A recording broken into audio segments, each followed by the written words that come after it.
How to remove auto-dubbed in YouTube. Hello everybody and welcome back to our channel. So let's get started without any further ado. For that, open up any browser in your PC. Once you open the browser, go ahead and simply search for youtube.com. Once you search for YouTube, you want to go ahead and log in to your account. Once you're logged into your account, simply tap on your profile icon right over here, then tap on YouTube Studio. Inside YouTube Studio, you want to go ahead and tap on Settings. Inside Settings, you simply want to go ahead and tap on Channel, then tap on Advanced Settings.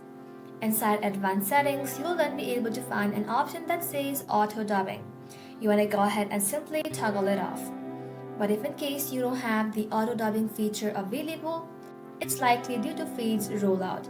Keep an eye on YouTube official announcements and your YouTube dashboard for updates. In the meantime, you can manually add multi-language audio tracks to your desired video. So that's simply how you can do it, guys. Thank you all for watching the video till the very end and stay tuned until our next upload.